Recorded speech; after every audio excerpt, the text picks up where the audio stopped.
This is the actual tabernacle of congregation. Kung nyo mapapansin na, sana po kasi po lagi sa tuwing linggo, merong napapansin na bago sa ating mga kapatid na nag-attend.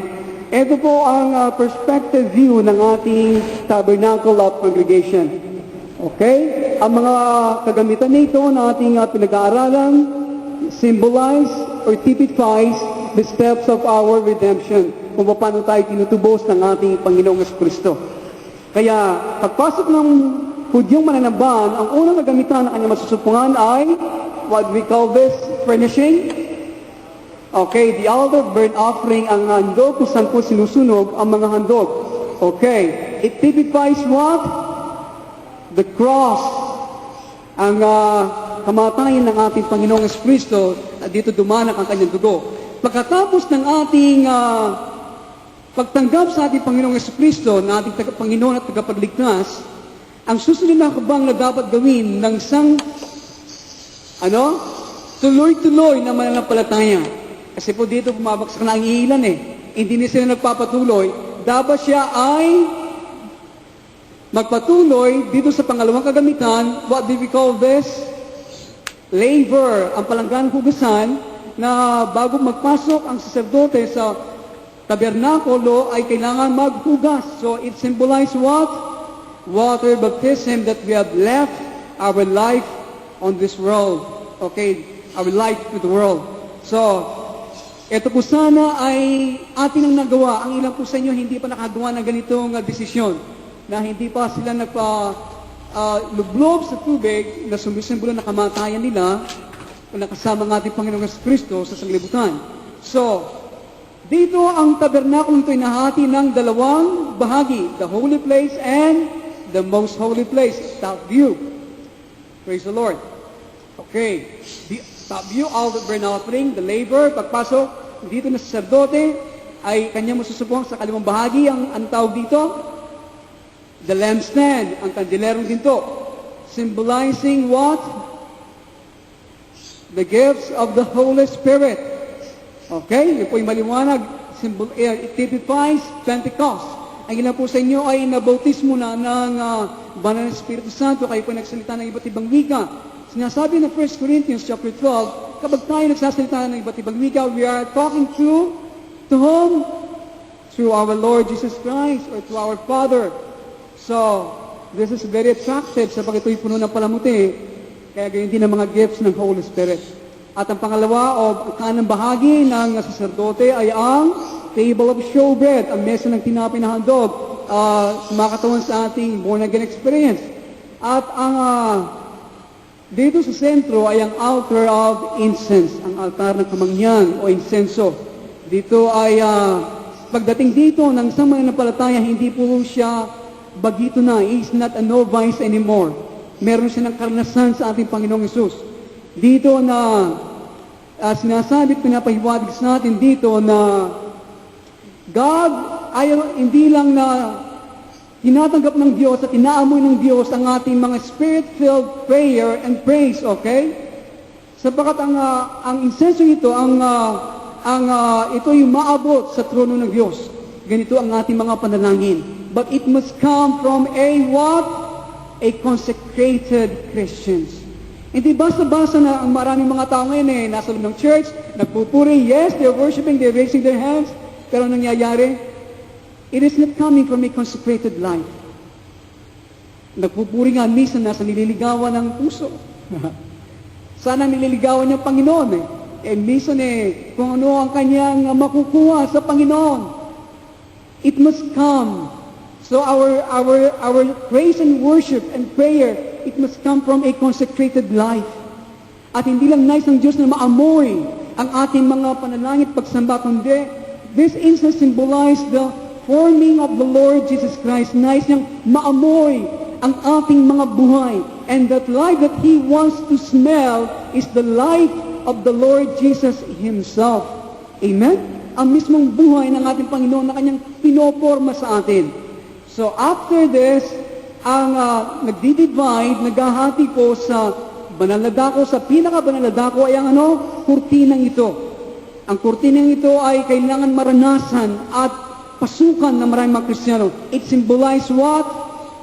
Death to self. Kamatayan sa ating mga sariling kalooban. Kaya dito po, pagpasok natin dito, dapat araw-araw tayo ay namamatay sa ating sariling kalooban. At ang ating pinag-usapan ngayon, ang the Ark of the Covenant. Ang Ark ay nadidivide ng dalawa, kaya dito po, Ark and the mercy seat. Can you show me the Ark of the Covenant? Okay, para po, meron pa akong 2 oras na mag-discuss. Ito po ang itsura ng the Ark of the Covenant. The Ark of the Covenant, kapag sinabi natin ito po ay nababahagi o ito po ay nahati ng 2 bahagi. Taas mo, Brother Raul. Ang ating pinag-usapan sa kasalukuyan, ang kahon na ito, ang kahon o kaban ng tipan. This is the 6 furnishings o kagamitan. Ito po inahati natin. Sapagat ang mercy seat o luklukan ng awa, ito po ang pinaka-lead o cover ng kahon. And these are cherubims. Ito po ang pinakahuli sa Sunday. Hopefully, sa kalooban ng Diyos, ito po yung ating pag-aaralan. Tatapusin natin ngayon ang kahon ng o kaban ng tipan. Okay? Kaya sana po maliwanag na sa atin, itong ating pinag-usapan ngayon, ang pinakakahon o kaban ng tipan. Maliwanag po? Okay, gaya ng ating napag-aralan, ang kahon na ito, o ang kaban na ito ay ginawa mula sa kahoy ng, akasya. After all this, details, sana po tayo magpapasimula na. Nandiyan po kayo. Alam niyo po, pagkatapos yung natapos mga bagay nito, pwede na kayo mag-graduate sa Bible School. Okay? So, the Ark, ito po'y ginawa mula sa kahoy ng akasya. Wood in the Bible, it symbolizes what? Humanity. Sangkatauhan. Subalit ang kahon ng tipan ay nakabalot sa loob at labas ng dalisay na ang kahon na ito ay nakabalot sa loob at sa labas ng dalisay na ginto. Ginto in the scripture symbolize what? Divinity. Good.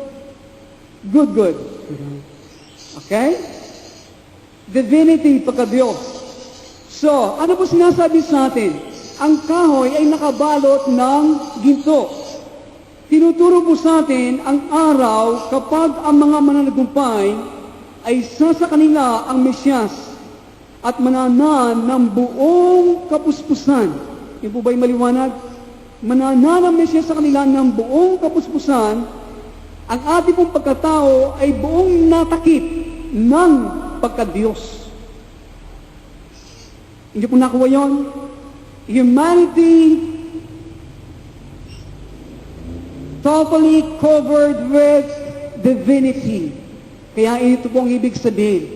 Kaya pagdating po dito ng mananampalataya, gaya ng aking nasabi, meron siyang karanasan sa Diyos. Araw-araw po siya ay nagtatagumpay sa patnubay. At alam niya kung paano siya, kung siya nagtagumpay, kung siya nadapa. He knows how to claim the Word of God in his life. He doesn't walk under the condemnation anymore. Because he knows where he stands. Okay? Kaya, dito ating mapapansin na mortality swallowed by immortality. Yung pong mortalidad ay nilamon na ng immortalidad. Kaya therefore, the ark portrays the completion of the process of redemption. Pagdating po ng isang mananambahan, doon sa arko o sa kaban, ito po ay nagnilalarawan sa atin ang kaganapan ng proseso ng katubusan. Amen? Ang tanong ko po ngayong umaga, saan na kaya tayo ngayon?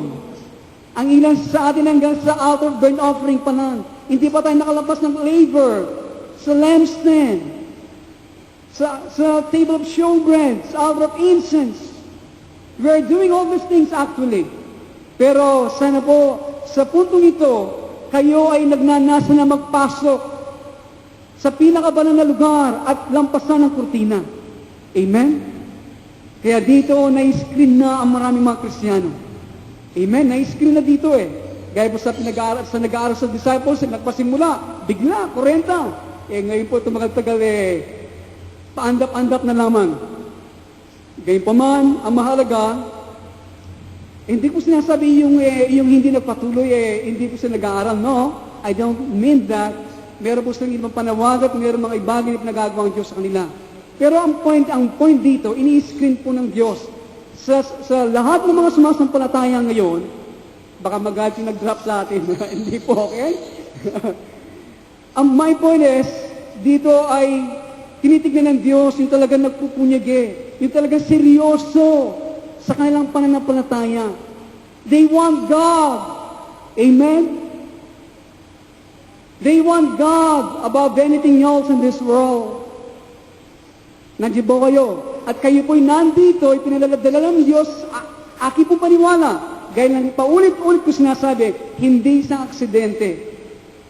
Alam niyo ba aming dalangin mga manggagawa dito? Lord, ipadala mo yung nais mong ipadala. No more, no less. Kaya kung kayo pinadala ng Diyos, God has answered our prayer. You are the right person in this morning to be here. Amen? Kaya, God has a purpose revealing these things to you. Kaya nasa inyo, if you will what? Claim it. If you will take the opportunity to grasp na mabot natin ang pinabot ng Diyos sa bawat sa atin. Amen. Praise God. Okay. So, ito po, kapag tayo nakarating na sa Ark of the Covenant, ito po ang kaganapan ng proseso ng katubusan. The Ark is the Omega, ang katapusan of the work of salvation in human beings. So, sa kaban po ng tipan, meron pong tatlong kagamitan. Okay? Sa loob po ng kaban, meron pong tatlong kagamitan. Ano po yung mga tatlong kagamitan sa loob ng kaban? Yung pong pinakakauna ito, meron pong ipinasok na tatlong items na nandun. Ang tatlong items po ito ay ang tatlong bagay nito. Aaron's rod that budded, yung pong tungkod ni Aaron na namulaklak, at yung pong jar of manna, yung pong banga ng mana na kinain po ng mga Hudyo sa loob ng 40 years nung po sila ay nasa ilang, at yung pong pangatlong kagamitan na nasa loob po ng kahon ay yung dalawang tapyas na bato na doon nakaukit ang 10 utos. Nandiyan ba kayo? Kaya huwag po natin pasin mga pusa yan. Ito po ang tatlong kagamitan sa loob ng kaban ng tipan. Yun po ba ay inyong nakuha? Ako po'y nag-iingat sapagkat minsan sobrang bilis ko, matapos sa tape ang mga lessons, ingila naman sa inyo ay hindi nakakaunawa. Gaya pa man, hindi nyo po naunawaan, pasensya po kayo. Okay? Ang mahalaga, meron tape na pwede nyo ituloy ang inyong pag-aaral. So, meron tatlong elemento sa loob ng kahon na ito. Ano po ang sinasabi nito sa atin? Ito po ay nilalarawan sa atin ang fully developed Christian character. Okay? Ang mga kagamitan na yan sa loob ng kaban ng tipan ay nilalarawan sa atin ang buong paglago. Gaya na nga kinasabi, hindi na ito bagito ang San Cristiano. Kailangan ang kaban nito nasa loob din natin ang mga tatlong kagamitan nito. Siya ay buong paglago ng Christian character na siya po ay malago na sa mga karakter ng Diyos na inubog niya sa Kanya. Kaya, pag-aralan po natin tungkod ni Aaron. Ang tungkod ni Aaron po sa loob ng kahon na ito ay namulaklak. Imagine, isang tungkod, gaya nito. Tungkod, nakaroon ng buko, namulaklak, at nagbunga ng almendras. Imagine, pag-usapan po natin yan, ano ang sinasabi nito sa atin. Kaya, ang tatlong kagamitan nito sa loob ng kaban, ang nilalarawan nito sa atin, ang buong paglago ng Kristiyanong karakter. Okay. Ang tungkod po ni Aaron na namulaklak, pinapakita po sa atin na ang isang Kristiyano ay natuto ng umagos, okay? Sa buhay na muling bumuhay. Okay? Sinatuto ng umagos sa resurrection life. Sapagat siya po ay napupuspos ng resurrection life, okay? Kapag tinanggap mo si Kristo, yung buhay na muling bumuhay sa ating Panginoon mula sa mga patay ay nanahan sa inyo nung tayo nagpasinong tumagat kay Kristo. Subalit, araw-araw, kailangan niya ay yan ay nadadagdagan. Okay? Nadadagdagan. Kaya habang tayo sumusunod sa pananampalataya, yan po ay nadadagdagan. Kaya dito sa puntong ito, ang mananampalataya ay natuto na siyang umagos. Mag-flow sa resurrection life ng Panginoon nga sa Kanya. Na nagmula sa Ama at sa buhay ng banal na Espiritu ng Diyos. Kaya sigaw ng mananampalataya sa puntong ito, gaya ni San Pablo, that I may know Him. Imagine, one of the greatest apostles, sinulat niya ito sa kanyang kasadaan, ang kanya pong dalangin na makilala pa niya and the power of His resurrection. Makilala siya at ang kapangyarihan na muling bumuhay kay Kristo. Kaya in the 17th chapter of the book of Numbers, dito po sa Lumang Tipan, dito po sinasabi sa atin ang kwento, bakit kaya ang tungkod ni Aaron ay namulaklak? Okay? Tignan po natin. Dito po sa 17th chapter ng Numbers, ay ating makikita ang kwento nito. Kung sa papaano pong paraan pinili ng Diyos ang tribo ni Levi. Sino po nakakalam merong mga tribo ang bansang Israel? How many tribes does the nation of Israel have? 12. So, ang isang tribo ay tawag dito ay Levi. Kaya, dito po natin makikita na ang tribo ni Levi at ang mga angkan ni Aaron in particular ay sila tinawag para manguna sa bansang Israel sa paglilingkod ng Diyos. Okay? Dito po makikita natin kung paano sila pinili ng Diyos. Tignan po natin sa Book of Numbers. Kaagad po, lundag tayo sa Book of Numbers. Okay? Chapter 17. Tignan po natin ang kwento dito kung paano pinili ng Diyos ang tribo ni Levi para sila po manguna sa paglilingkod sa Diyos sa bansang Israel. Okay, sa verse 1, basahin po natin. Sinabi ni Yahweh kay Moises, sabihin mo sa mga Israelita na ang puno ng bawat lipi ay magbigay sa iyo ng isang tungkod na may pangalan nila. Ang pangalan ni Aaron ang isusulat mo sa tungkod ng lipi ni Levi. Yun po ba'y maliwanag?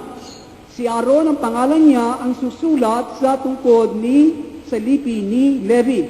Okay. Sa gayon, bawat lipi ay may tungkod na kanilang puno. Ilalagay mo ang mga tungkod na iyon sa harap ng kaban ng tipan. Ano pong iniutos ng Diyos kay Moses? Ang bawat tungkod ng bawat lipi ay ilalagay sa harapan ng kaban ng tipan sa lugar ng ating pinagtatagpuan. Verse 5, At tungkod sa aking hinirang, ang tungkod na aking hinirang ay pamumulaklakin ko, sa gayon matitigil na ang bulong-bulungan nila laban sa iyo. Laban kay Moses, gayon nga ang sinabi ni Moses, nagbigay sa kanya ng tungkod ang bawat lipi, lahat-lahat ay 12, pati ang tungkod ni Aaron. Ang mga ito'y nilagay ni Moses sa harapan ni Yahweh sa loob ng todang tipanan. Kinabukasan, nakita ni Moses na may dahon ang tungkod ni Aaron, bukod sa dahon na mulaklak pa at namunga ng almendras. Inilabas ni Moises ang lahat ng tungkod at pinakita sa mga Israelita, nakita nilang nangyari at kinuha ng mga leader ang kanilang tungkod. At sinabi ni Yahweh kay Moses, ibalik mo sa harap ng kaban ng tipan ang tungkod ni Aaron upang maging babala sa mga naghihimagsik. Mamatay sila kung hindi sila titigil. Ginawa nga natin ng Moises ayon sa inutos ni Yahweh. Sinabi ng mga Israelita kay Moises, mapapahamak kami, mauubos kaming lahat. Kung mamamatay ang bawat lumapit sa toldang tipanan ni Yahweh, mamamatay kaming lahat, itong kanilang sigaw. So dito ba natin nakita ang kasaysayan ng tungkod na namulaklak. Kaya sa pamagitan po ng himala, tiyak, at tungkod sa pamagitan ng himala, ito po ay nagkaroon ng buko, namulaklak at namunga pa ng almendra. Ito po ay lumitaw sa tungkod ni Levi, kung saan po nakalagay ang pangalan ni Aaron. Talagang magagaling. Ginawa ito ng Diyos dahil po bakit? Sa paghihimaksik ni Korah. Ginawa ito ng Diyos dahil po sa paghihimaksik ni Korah. Si Korah po ay kabilang din. Listen, si Korah ay kabilang din sa lipi ni Levi. Okay? Sa lipi ni Levi ay pinili. Okay? Levi pinili para maglingkod sa Diyos. At sa lipi po ni Levi ay maraming mga lipi pa. Gaya po ni Korah. siya po'y kabilang sa lipi ni Levi sa pamilya ni Kohat. Listen, Kohat. Ang pamilya po ni Kohat ay isang sanga ng lipi ni Levi na pinili para sila ang magbuhat sa mga banal na kasangkapan. Okay, yun po ba'y maliwanag? Si Kohat, Kanya po kayo? Okay, sila po ang pinili sapagkat sila po ang inatasan para sa paglilingkod sa Diyos. Sa paglilingkod sa Diyos ay may nagdadala ng mga banal na kasangkapan at ang pamilya po ni Kohat ang silang inatasan. Kaya si Korah po ay kabilang doon. Ang ama po ni Korah, listen, ang ama po ni Korah ay si Izhar. Kaya ginagawa po si Korah na unang pisan buo ni Aaron, Moses at ni Miriam. Imagine si Korah na naghimaksik kay Moses ay pisan buo ni Miriam at ni Aaron at ni Moses. Si Miriam, si Aaron, si Moses ay magkakapatid yan. At pisan buo si Korah na kalantisan ay naghimaksik laban kay Moses. Siguro po si Korah ay nag-engage sa espesyal na pabor ng Diyos na kanyang pinakikita kay Moses at kay Aaron. Si Dathan at si Abiram po kabilang sa lipi ni Reuben ay sumama din sa paghimaksik labang kay Moses at kay Aaron. Kaya dito po ang konteksto ng tungkod na nagkaroon ng bunga. Yun po ba'y maliwanag? So mga kaibigan at mga magulang, gaya po ng ating pinag-aralan noong last Wednesday, sa ayaw natin sa gusto, sa oras natin tagapin si Kristo, there are still rebellious spirit that is within us. Amen? Merong paghimaksik sa Diyos. One way or the other, in your spirit, even now, sa atin. Ako, meron pa. Hindi ko namamalayan, minsan niya ipalilito na bigla ng Diyos. Kaya gaya po ng ating pinag-aaralan, how much resurrection life, kung paano kadami ang buhay na muling bumuhay sa iyo, doon po nakadepende how you can overcome the spirit of rebellion within your heart. Amen? Kaya ngayon, sa maraming iglesia, nakikita mo, gaya na kinasabi ng last Wednesday, hindi po natin minamata, okay? Nakikita natin paramihan, nakikita natin sa kanilang mga dingding, kung ilan na mga pera ang kanilang nalilikom, kung ilan na, hindi ba mga scale, diyan, ilan na mga member nila, pero dito ang aking dalangin, yung measuring stick ng Diyos sa how much resurrection life, pagpasok nyo dyan, ang measure ng Panginoon sa inyo, parang ang dipstick ng mga sasakyan, tignan mo kung merong langis o wala. Sana sa pagpasok ninyo dito, minemeasure ka ng Panginoon. How much resurrection life? Okay? Kakauna ko yung magsabi ng amen. Okay, walang sumagot. At tayo ngayon ay lumilipat patungo sa bago at strange or kakaibang kapatagan ng ating spiritual na buhay. Pakatapos po ng Pentecost, ngayon tayo nililipat ng Diyos patungo sa isang bago at kakaibang kapatagan ng ating spiritual na buhay. God is shifting gears sa ating pong spiritual life. Kung kayo po nagmamaneho, nakapirmera, nakasegunda, nakatersera, nakakwarta sa lampstand, ngayon, nakakinta ka na. Okay? Patungo sa incense. So God is shifting gears, pataas ang ating buhay spiritual. So God is shifting gears in our spiritual life. Kaya ang nangyayari po ay ganito. Ito po nagiging dahilan ng pag-atras. Ito po nagiging dahilan ng pagsigaw. Ito po nagiging dahilan ng pagkamot ng ulo ng maraming mga tao, so on and so forth. Sapagkat kapag ang tao ay dumating sa isang bago at kakaibang kapatagan, iyan po ang nangyayari. Mamamatay ako ng ganito. Sabi nila, nakigisna ko ito, mamamatay ako ng ganito. Akala po natin yung nung dati lang tayo, mga sa isang pananampalataya, kahit na po ngayon mga mananampalataya, nabaptize ng Holy Spirit, mga pastor at manggagawa, hanggang dito na lamang ako. See? Kapag meron na bago at kakaibang kapatagan na sinasabi ng Diyos, ayon. Pag ikaw po ng bukod, bulaklak at almendras sa tungkod ni Aaron o ni Levi ay larawan ng resurrection life. Amen?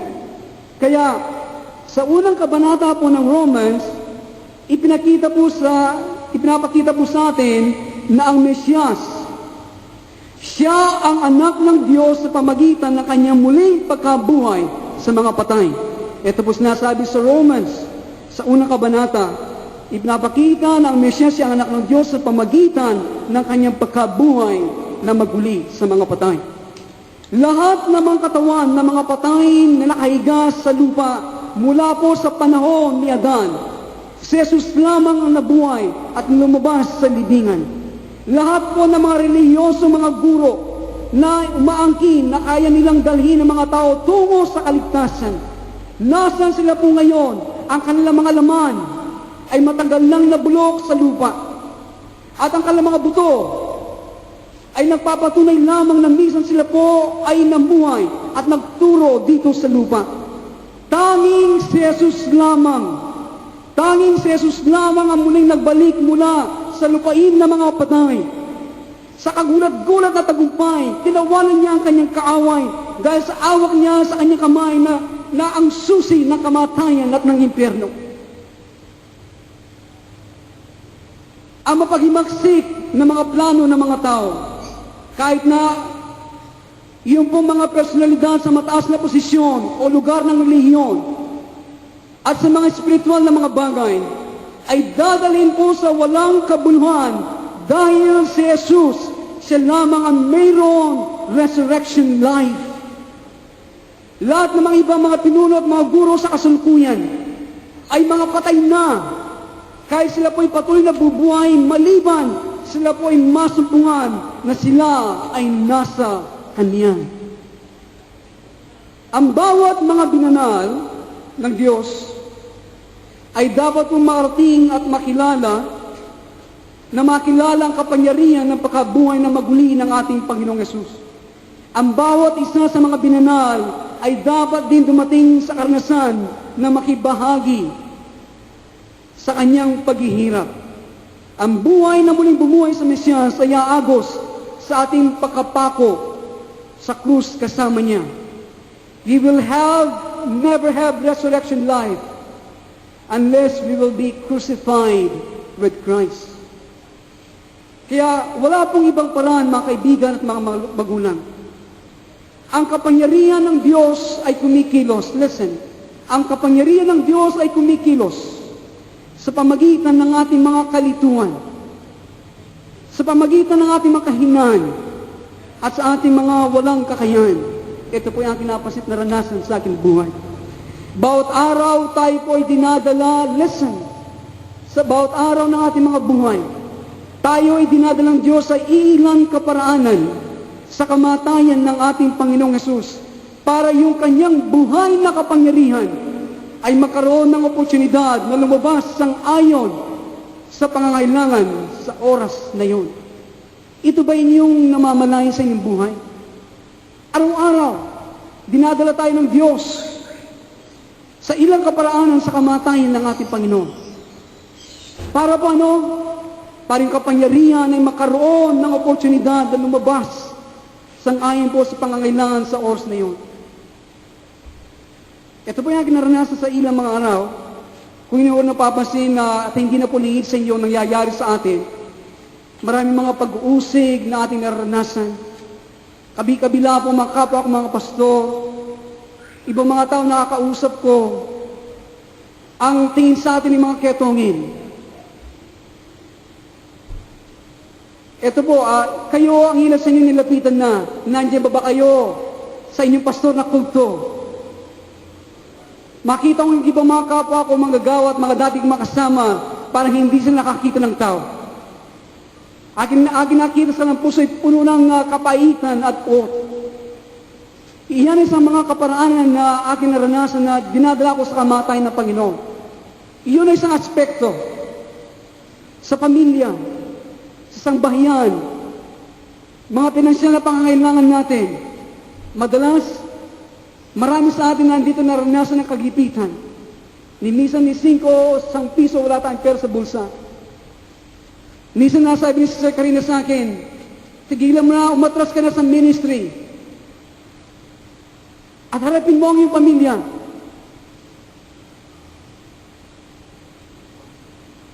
At marami pang mga bagay na ako dinadala sa kamatayan ng ating Panginoong Jesucristo. At alam niyo po, nung nakaraan ng Wednesday, ganito nga kinadadama. Mabigat. Sabat ang Diyos, hindi ko namalayan nung ako ay dumating dito, mag-attend ng service. Hindi ito nakita ng ating mga kapatid. Pero God spoke to me through the worship, through the songs na pinagod ni Pastor Charlie. At kanina pagtukin ni Brother Boy sa paghahanda niya sa Wednesday services natin, hapo nga kinadadama sa bigat ng mga problema, sa pasanin, sa iba mga bagay. Sa ministry dito pa, nakikita niyo dito, masigla tayo pero hindi niyo nalalaman kamatayan na aming naranasan. Hindi namin alam kung kami makapagbabayad, tayo ay makakasunod pa sa ministeryo. Hindi niyo alam maraming mga bagay. Pero alam po ninyo, doon sa pagtugtog ni Brother Boy sa cassette, pagtugtog yun nagbigay kagad at nangusap ang Panginoon sa akin. Time of refreshing, sabi niya.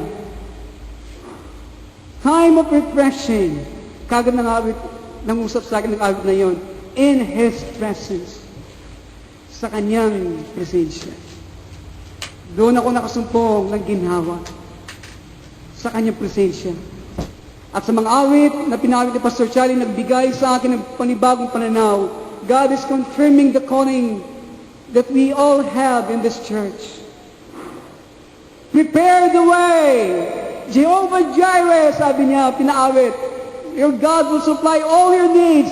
At alam niyo po, all aspects, ako ay merong karamdaman. In my kidney, lagi po, this week lamang, nilaser naman ako. All aspects po ng aking buhay. But each time, God is refreshing me with His presence and His promises. Amen? Sa tuwing kumikilos ang Panginoon, ito nagbibigay ng panibagong buhay, and that is His life. The resurrection life pinadadagdagan sa aking buhay. Hindi ko namamalayan na ako pag dinadala ng Panginoon sa Kanyang kamatayan. In the world, in fame, and in everything of this world, even relationship, we have to die. Kapalit nun, resurrection life. Amen? Death and life. Death and life. Death and life. Kamatayan pagkatapos ng buhay. Kamatayan pagkatapos ng buhay. Ang proseso ito nangyayari sa atin araw-araw. Araw-araw ang proseso ito. Tayo ay napako sa krus kasama ng Mesiyas. At ang ating bagong buhay, we have a new life.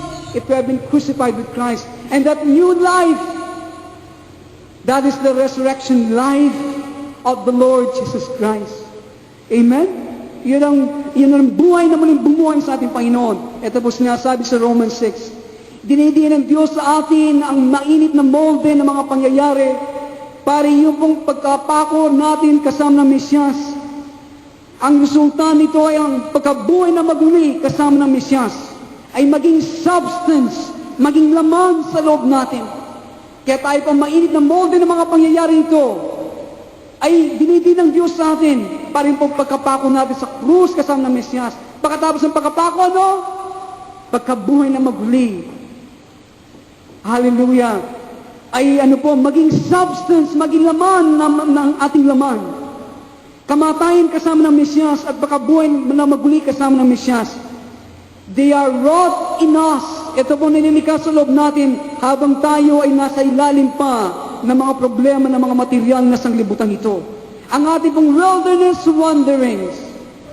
Gaya po ng bansang Israel, paglabas na sa bansang Egypto, sila po naglakbay sa ilang sa disyerto for how many years? 40 years. Yan po sa ating din buhay, ang ating wilderness wandering. Sa buhay na ito, ang ating paglalakbay sa ilang, ito po ay nagbubunga na walang hanggang virtue o virtud o kabutihan sa loob natin. Amen? Merong ibinubunga ito. Gaya po sinabi ni San Pablo, please open. Nino rin kakatok?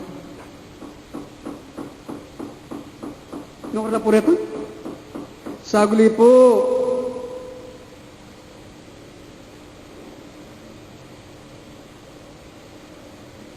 Okay, 2 Corinthians chapter 4, verse 10. 2 Corinthians chapter 4, verse 10. Ikaw pumimim mo. 2 Corinthians chapter 4, verse 10. Tignan po natin ang ginawa ng Diyos sa buhay ng dakilang alagad na ito. Lagi kong taglay sa aking katawan ng kamatayan ni Jesus upang sa pamagitan ng katawan ko ay mahayag ang kanyang buhay. Ang ganda ng kanyang sinabi. Kami laging nabibinggit sa kamatayan, alang-alang kay Kristo.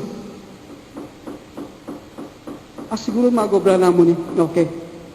Upang sa amin, katawan may kamatayan ay mahayag ang kanyang buhay. Ano pat, abang ako'y dahandang namamatay. Sana po'y masabi natin, kayo ba dahandang namamatay? Nagkakaroon naman kayo ng buhay na walang hanggan. Hallelujah. So, ito pong sinabi, ito pong binubunga. Tayo ay dinadala ng Diyos sa kamatayan ng Mesiyas para yung kanyang resurrection life ay mahayag sa loob natin. Ang walang hanggang buhay na nalika sa loob natin, ito po yan tinaibabahagi sa ibang mga tao. Ang resurrection life ni Jesus na humagos po mula sa maraming paghihirap, mga pagsubok, mga pagkabilanggo niya, mga pagtitiis ni Pablo, ay masusumpungan o binanggit po ni Pablo sa kanyang mga sulat. At ang kanyang po mga sulat sa iba't ibang iglesia noong pong kanyang kapanahunan, ang siya po ngayon ang pinanggagalingan ng banal na buhay para sa milyong-milyong mga tao sa buong sanglibutan. Hindi ba? Ang kanyang mga sulat na kanyang sinulat sa mga iglesia noong kanyang kapanahunan, itong pinanggagalingan ng milyong-milyong ng banal na buhay sa milyong-milyong mga tao sa buong sanglibutan. Ang kusang loob ni Pablo na sumunod sa Mesiyas doon sa kapuspusan ng kamatayan ay resulta sa kapuspusan ng buhay ni Jesus sa kanya. At ang buhay ni Jesus ang siya pong umaagos sa mga bansa sa sanglibutan sa loob na ng 2,000 taon. Imagine. Kaya if you want to serve mankind, give yourself to the Lord. In the day of the Lord, gaya po na pinag-aaralan sa Sunday School, kanina sa Sunday School, sa araw po ng Panginoon, resurrection life will clothe our mortal body. Alam po natin sa pagtunog ng huling trompeta. Listen to the word, huling. Kapag merong huling, merong pasimula. Okay? At the sound of the last trumpet, sinasabi, the dead in Christ shall what? Shall rapture. The dead in Christ shall fly. The dead in Christ shall what? Shall rise. Ang mga patay kay Kristo ay sila po ay bubuhayin. Sila po ay tatayo. Yan sinasabi ng Biblia. Kaya, in the day of the resurrection, at the sound of the last trumpet, yung mga nangamatay ay sila ay ibabangon mula sa mga patay. At, in the day of resurrection, we will be clothed, our body will be clothed with resurrection life. We then shall be redeemed completely in the day of resurrection. Yes, goal ni Paul. What's the goal of Paul? That I might attain what? The rapture. Philippians 3:10 or 11, 12, 13, 14, 15, ano sinasabi? That I might attain na aking matamo ang kasi pong goal na ngayon ng mga Christian ay ako ay makatamo ng rapture, that I might attain, the resurrection among the dead. Iba ay maliwanag? Iba ay maliwanag? Okay. Okay, in view po sa ating dumating na buong katubusan, na makakasama po dito ang katubusan ng ating mortal na katawan, na nagbibigay sa atin ng maraming kaguluhan sa kasalukuyan ng oras, hindi ba? Naib ba kayo? So, we need to be sowing to the Spirit of God. Kailangan po tayo sa kasalukuyan ay maghasik sa Espiritu ng Diyos and not to the lust not to the lust of our flesh. Kaya dapat po sa araw-araw ng ating buhay ngayon, para po tayong makasama, para tayong makasama sa unang ibabangon sa mga patay, kailangan, we are sowing in the Spirit, to the Spirit of God. Nandiyan po kayo. Nag-aasik tayo sa Espiritu ng Diyos, hindi po sa pita ng ating mga laman. If we Christians sow to our flesh, kung tayo po mga Kristiyano ay mag-aasik sa ating laman, namumuhay tayo sa lahat ng oras para ma-appease, mabigyan ng kasiyahan ng pagnasa ng ating makalaman at karnal na pag-iisip, we will die spiritually whether or not we are a Christian. Tayo mamatay sa ating spiritual na buhay, maging tayo ay Kristiyano o hindi.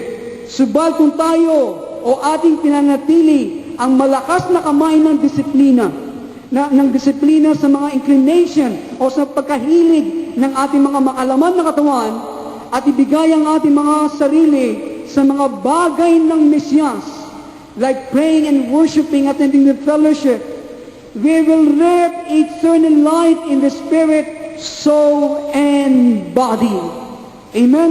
Tayo po ay mag-aani na walang hanggang buhay sa ating spirito, sa ating katawan, at sa ating mga kaluluwa. Iniwan ni Pablo ang lahat sa kanyang pananaw na mahalaga para sa kanya. Upang sa gayon siya po ay makarating, saan po, na lalong makilala ang Mesiyas at ang kapangyarihan na muling bumuhay sa ating Panginoong Jesucristo at makibahagi sa kanyang paghihirap. Kung ating mararanasan ang magkaroon po ng buko, magkaroon ng bulaklak, at magbunga ng almendras, ng buhay na muling bumuhay sa ating Panginoong Jesucristo, the resurrection life, na lumitaw po sa ating mga personalidad, dapat po natin pahintulutan ng Diyos na hilagay tayo. Saan po? As He will. Saan? Saan? Saan po nilagay yung mga tungkod? Kaya ng mulaklak at nagkaroon ng bunga? Saan po inilagay? Sa harapan ng kaban ng tipan. Doon natin pahintulutan ng Diyos na ilagay tayo in His presence. Sa Kanyang presensya. Para makaroon tayo at umagos sa atin ang buhay na muling bumuhay sa ating Panginoong Jesucristo. Kaya anong dapat natin gawin? Christians, are you still tracking with me? Anong dapat natin gawin? We have to stay. We have to wait upon the Lord. Okay? Wait upon the Lord. Magdamag na ilagay ang mga tungkod. Ang maghintay po sa Diyos, marami sa inyo yung naghihintay, alam ko. Pero ang maghintay po sa Diyos ay hindi ibig sabihin na tumigil tayo sa paghanap sa Diyos sa bawat araw, sa pamagitan po ng determinadong kaparaanan. Kasi po marami sa atin, nakaroon tayo ngayon, okay, ngayon po sa mga preaching natin, sa pag-worship, pagkatapos paglabas nyo dito, nandiyan ang pagnanasa, paglabas nyo dito, nakikita nyo, business as usual. Nandiyan, kumikilos, lumalakad yung dalawang parugang. Okay? Nakikita ninyo ang mga kasalanan, nandiyan pa rin. At pagkatapos, iyong desire ninyo, iyong pa rin, nawala. Bagaling lumubog. Alam po niyo, hindi itong determinadong kaparaanan na maghintay sa Diyos. Ang naghihintay po sa Diyos ay hindi po na ibigay ang sarili sa ating laman at sa sanglibutan pagkatapos meron kang ganitong kaisipan. Okay? Na balang araw, maybe, itong hinihintay mo, maybe, God will dump revival on your head. Maybe, na siguro, ang gagawin ng Diyos ay ibubuhos niya ang revival na, the Latin Rain revival na hinihintay natin. Hindi po ganito na ang maghintay sa Diyos. We find God in the day that we seek Him with all of our hearts. Yun po ang kanyang pangako. Ating masusumpuan ng Diyos sa araw na ating siyang hanapin ng buong puso. Kung ating po paghihintay sa Panginoon ay isang passive affair na ginagawa ng ilan sa atin, Ang ilan sa atin naghihintay sa Panginoon in a passive affair. Okay? Dumating ang Panginoon, hindi, okay lang. Naghihintay naman ako dito eh. Iyan ang mga asal ng ilang mga Kristiyano na hindi tayo magbibigay ng panahon sa bawat araw, sa panalangin and meditation in God's Word. Hindi tayo nagninilay sa Kanyang mga salita, and nothing of eternal value will spring forth in our life. Hindi lalabas ang personalidad, ang almendras, ang buko, ang buhay na muling bubuhay kay Kristo. Kung ganito ang mga asal natin sa paghihintay sa Panginoon. Some are passive. Nabasa kanina sa isang clippings, ang iba, passive, ang kanilang ang Panginoon ay, sa kanila ay passive, ang iba ay active. Ang iba, ang Panginoon ay passive sa kanilang pagkapanginoon ng Diyos sa kanila dahil ito pong kanilang mga sinasabi. Okay, my life, my time, my money, my home, my car, everything I have is the Lord, sabi. Lahat na ito sa iyo, Panginoon. Kaya anytime He wants any of it, all He has to do is ask. This is a passive attitude sa pagkapanginoon ng Diyos ating buhay. Kaya kung gusto mo, Panginoon, lahat na ito sa iyo. Kaya sabihin mo lang sa akin, ano mang gusto mo sa mga ito ay sa iyo. Iyon ay pagiging passive, okay? Pero yung active ay ganito po. How masasabihin mo, my life, my time, my money, my home, etc., everything I have, Lord, is yours. How do you want me to use them for thy glory? Nandiyan po kayo? Kaya mga kaibigan, Aaron's rod will not bloom as it were. Ang mga tungkod ninyo ay hindi mamumulaklak kung kayo'y passive sa paghihintay sa Panginoon. Nandiyan po kayo? So, waiting on God is the first business of Christian discipleship. Ang paghihintay sa Diyos ang unang gawain ng isang Kristiyano na sunod sa yapak ng ating Panginoon. And it requires that we give time to seeking the Lord each day. Ang kinakailangan po, kailangan tayong maglaan ng panahon na hanapin ang mukha ng Diyos sa bawat araw, seeking Him in single-mindedness of heart. Hanapin siya ng buong puso at buong pag-iisip. At kailangan din na huwag tayo pong mauuna sa Diyos. Tinatangka natin itayo ang Kanyang kaharian sa pamagitan ng ating mga sariling karunungan, lakas, at pagnanasa. Kung ating nasumpungan ang ating mga sarili sa oras na ito, listen, kung inyo po nasusumpungan ang inyong mga sarili sa oras na ito, nasa lugar ng indecision, kung kayo po sa lugar na ito, sa punto ito, na kayo'y nasa lugar na hindi po kayo makapag-design, kung kayo'y sumulong, kung kayo'y matras, kung kayo'y kumaliwa, kung kayo'y kumanan, hindi kayo makadesign, para bang imposible na masumpong ang wastong daan na makalakad sa Diyos. Ang gawin po natin ay hilingin natin ang Panginoong Hesus na ilagay ang lahat ng inyong alternatives sa Kanyang banal na presensya. Lahat ng inyong mga alternatives, ilagay ng Diyos sa Kanyang banal na presensya. Okay? Panginoon, susunod ba ako dito? Ilagay mo, Panginoon, sa inyong banal na presensya. Atas ba ako, Panginoon? Ilagay mo sa inyong banal na presensya. Sapagat lahat ng alternative natin, kailangan nasa banal na presensya ng Diyos. Para makatiyak tayo ay kasama ng Panginoon. Lahat ng nakaunaway, magsabi ng Amen. Kaya pagkatapos mo nito, ikaw ay kakailanganin na maghintay ng ilang panahon, okay? If you are nasa lugar ng indecision, maghintay ng ilang mga panahon, and in the meantime, the pressures may build. Hindi ba? Ito pong nangyayari ngayon sa amin. Naghihintay ka, pero habang naghihintay ka, yung pong mga pressures na nagbi-build up sa anak mo, sa mga magulang mo, sa ministry, kasi nakikita mo ito ay umunti, lalo nagbi-build up, lumalaki. Ngayon pa man, hold steady, okay? Hold steady. Tumawa ka na maigpit. Pray much. Manalangin ka, lalo kang manalangin. Move cautiously.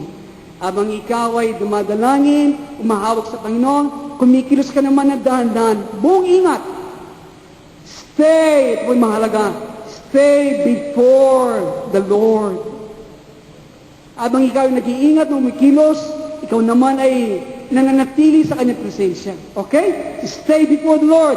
And in God's perfect timing, not 1 second too soon or too late, the wisdom He has chosen for you will bloom with His life. Amen? Kaya mga kaibigan at mga magulang, sa tamang oras ng Diyos, hindi ka naunang yung segundo o nahuli. Sa karunungan ng Diyos na pinili niya para sa iyo, ito po ay mamumulaklak kasama ng kanyang buhay. Hallelujah! Kaya wala pong kapangyarihan sa kalangitan o sa lupa, o anghel, o tao na makapagpapantay doon sa resurrection life ng Mesiyas. Kung anumang kombinasyon po ng masamang kapangyarihan na nakapahigil sa kanyang muling pagkabuhay, si Jesus po sana hindi nakalabas na hawak ang susi ng impyerno at ng kamatayan. Listen, the same indestructible, irresistible force is at work in you now if you are a Christian. Amen? Ang parehong di nasisira at di mapaglaban ng pwersa at lakas ay kumikilos at sa loob natin ngayon sa kasalukuyan kung kayo po ay isang Christian. Praise God! Hallelujah! Ito po sinasabi sa Ephesians chapter 1, verses 19 to 21. Kaya Aaron's rod was in the Ark of the Covenant. Also in the Ark of the Covenant were the memorial jar of manna. Isaaloob po pa ng kaon ng tipan. Ito po ang monumentong banga ng tipan at ang tapyas ng mga bato saan po nakaukit ang 10 utos. Wala na po tayong oras, hindi po matatapos. Baka tayo abutin na naman 12:30 dito. So, thank God na sana po sa puto ito merong sinabi ang Diyos sa inyo. Kayo ay may pinahayag na sa inyong kalagayan ngayon. Tinuturo ng Diyos ang daan patungo sa Kanya. Nais ng Diyos na ang ating mga tungkod ilagay niya sa Kanya banal na presensya. Para ito ay magkaroon ng buko at mumulaklak at magbunga ng almendras, which is the resurrection life of the Lord. Ano kaya pumipigil sa buhay na yan? Na hindi umagos para ibang mga tao ay makainom na buhay na ilog na kailangan at makainom maraming mga tao sa kasalukuyan. Tayo po natin ay manalangin.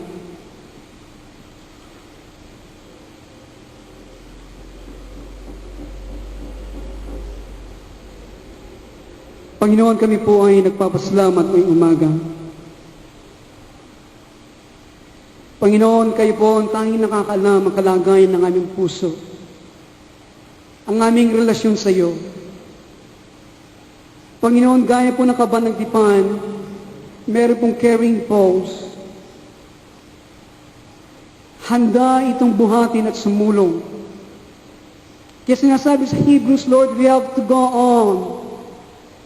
Kami po'y sumulong kasama mo. Huwag manatili sa aming kalagayan sapagat ikaw ay, o Diyos ay kumikilos hanggang kami makarating sa kaluwalhatian sa mukha ng aming Panginoong Jesucristo. Ngayong umaga, o Diyos, marami na po ang aming natalakay. Marami na mga bagay na aming naranasan. Kami nadapa, nagkamali, pumalpak, nagkasala sa iyo sa nakaraan. Kung meron pa ngayon, o Diyos, sa aming mga puso na tinatago namin mga pag-uugali, mga asal, pag-rebelde mga espiritu. Panginoon, ang aming dalangin ngayong umaga, ano man po mga bagay na hindi makita sa iyong puso, sana huwag makita sa aming mga puso. We want God. Come to us this morning, Lord, with the sweetness of thy presence. Come to us, Lord. We pray and we ask you, Lord, even fire, the consuming fire of the Israel of God.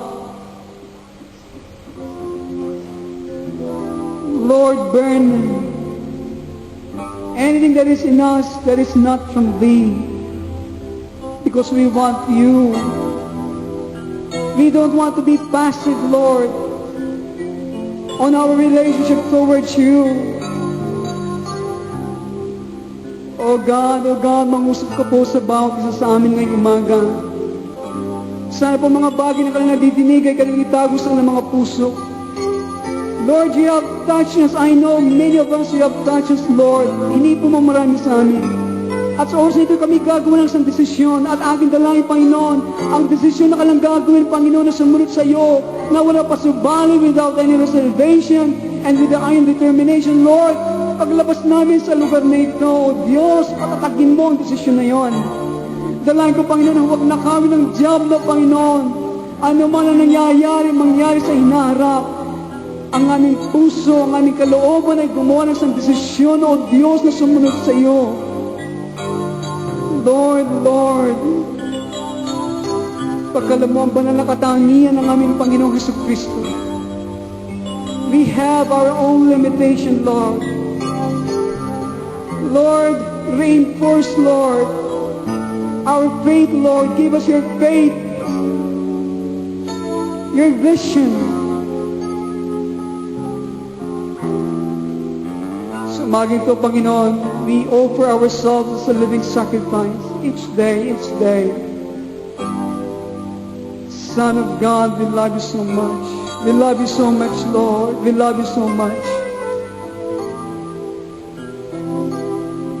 Sa umagang pong ito, nananawagan po ang Panginoon, do you want to commit your life? Do you want to commit your life totally? Do you want to experience the full death of the Lord Jesus Christ and the full resurrection of our Lord? Gawin po natin ang kanyang sinasabi sa atin, ang kanyang inuutos sa atin. Lord God, Jesus, Son of God, we worship you, we worship you, we worship you.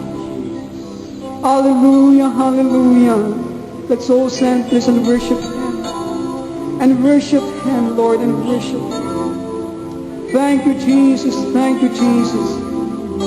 Hallelujah, hallelujah. Lift us up, Lord, lift us up. Give anointing to the musicians, each one of us, Lord.